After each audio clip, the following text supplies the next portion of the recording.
The hole in the wall. Joanna Parisi was the last one left, the last living person in a family who had been market traders for hundreds of years. She was born in a village at the bottom of high mountains, and she had lived there all her life. At the top of the mountains, the stone fruit grew. In autumn, the fruit fell down the mountains.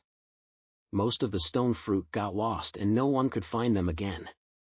But some fruit fell into a small valley. Joanna's family were the only people who knew about the valley. When the stone fruit fell from the trees, they were black and hard. It took 4 long months for them to become ripe. They turned from black to gray and, finally, to silver. Then people could enjoy the sweet, sun-colored fruit inside.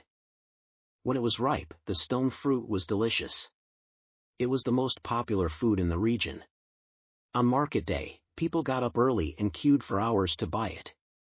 Joanna's family always had more fruit to sell than anyone else. Her family had made a lot of money by selling the fruit over the years.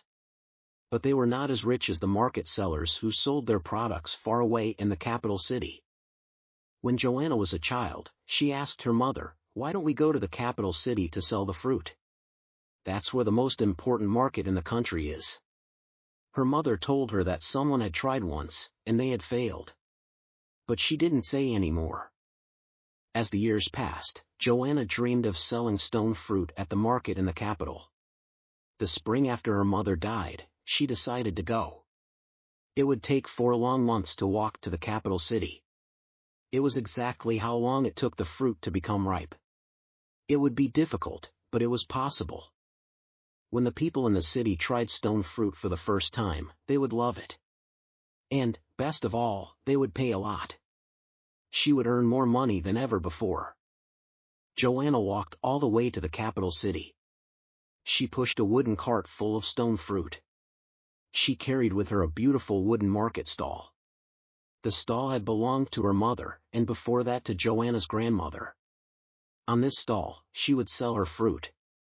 When she finally arrived at the city, she was very tired after months on the road. But the stone fruit were almost ripe. So far, her plan was working. Of course, there was a tax to enter the city gates. And there were market fees to pay. Plus, it wasn't easy to sell strange, new foods like hers at the market. The fruit had to be tested to prove it was safe to eat. The tests were not cheap and they took days to do. Joanna spent all her money on the tests. And she also needed a place to sleep while she waited. She really needed money, so she sold her beautiful family stall. She didn't want to do it, but she had no choice. After she sold the fruit, she could buy the stall back. Finally, the tests were finished and she was allowed to sell her fruit. She used the last of her money to rent a cheap, ordinary stall. But by now the perfect, silver stone fruit had turned white and lost their sweet flavor. No customers wanted to buy her overripe fruits from her boring stall. They were starting to look and smell bad. In the end, she sold all the stone fruit to a farmer to feed his pigs. He bought her cart too, and paid her much less than its value. She had lost everything. Joanna left the market in defeat. She walked through the city streets. There were shops of every kind. In one she saw the beautiful stall that her mother had given her. But she had no money to buy it back. Tears ran down her face, and she walked until she was lost in the city streets. At last, she lay down in a corner and fell asleep. When Joanna woke again, it was dark. But there was something even darker on the wall opposite her. It was a hole in the wall. It wasn't a door, because it didn't reach the ground. It wasn't a window either. This was just a hole in the wall. It had nothing. Just like her. Joanna felt so angry, with the market and with herself. She pulled off one of her boots. It was full of holes from her long journey. She threw it across the street at the hole. It disappeared into the hole, but there was no sound as it landed. The boot was gone. It was just one more thing that she had lost by being stupid. Tired and sad, she closed her eyes on the world. But then she heard a sound. She opened her eyes again. There was something shiny on the ground. It was a coin, a single penny. It was enough to buy a meal. It was definitely worth more than her old boot. It must be a joke, she thought. She waited for someone to come out and start laughing at her. But nothing happened. She pulled off her other boot and threw it after the first. She saw it fly through the hole into nothing.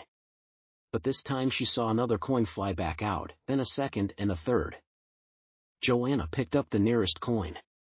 She held it close to her face. It was real. She picked up the other coins, 3 pennies. She could buy new boots now. She took off her belt and threw it at the hole. In it went, and more coins flew back out. She picked those up too and counted them, 10 pennies. Enough for new boots and a simple belt. Excited, she quickly took off her traveling coat, her jacket and both socks. She threw each one into the hole. When the sound of metal falling on the ground ended, she had a small pile of coins. She counted them, over and over, through the rest of the night. When morning came, the hole in the wall had disappeared. Perhaps she had lost her mind as well as her fruit, her cart and her mother's stall. Fine. She didn't care. She had 38 pennies.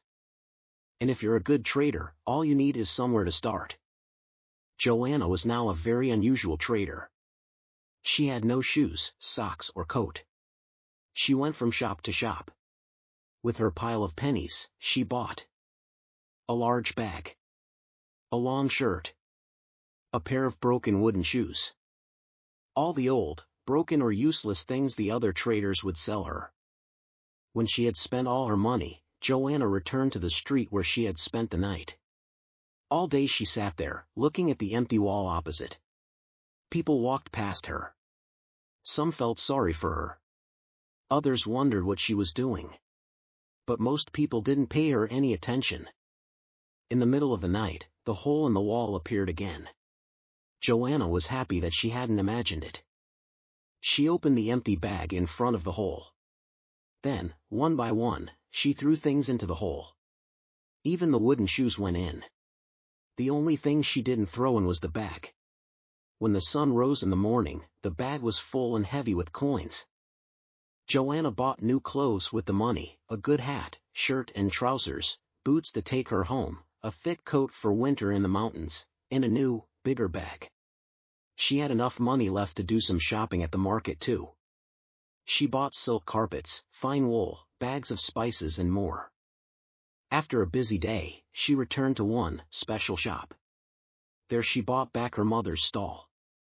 And then she went back to her lucky street with all the beautiful things she had bought at the market. She sat down for one last night, waiting for the hole. When the hole appeared again, she started throwing the spices into it.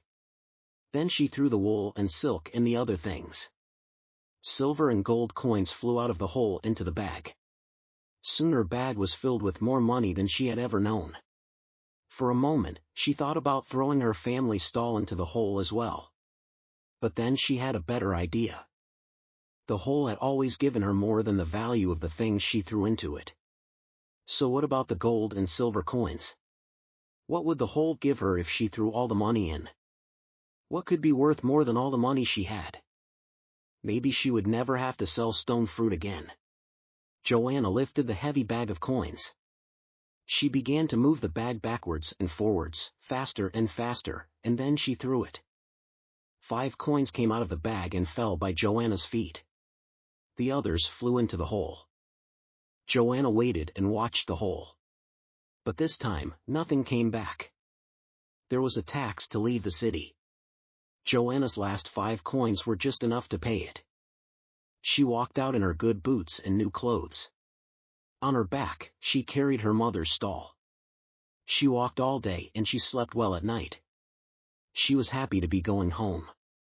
As she got further and further away from the capital, she could see the mountains of home. They looked more beautiful than ever. Her pockets were empty, but her heart was full. Sometimes she met other travelers on the road. When she saw them coming, she put up her beautiful family stall. The only thing she had to sell was her story. She only asked people to pay a penny or two to hear her story. If they didn't have any money, she asked for some food or drink. No one believed her story was true, but they believed the lessons her story contained. Everyone who heard the story learned a different lesson. For some people, the lesson was be happy with what you have, or if you want more than you need, you will lose everything. For others, it was wisdom has a high price. For Joanna, the last trader in her family, the lesson was different. It was the answer to her question, what could be worth more than all the money she had? Now she knew the answer was wisdom.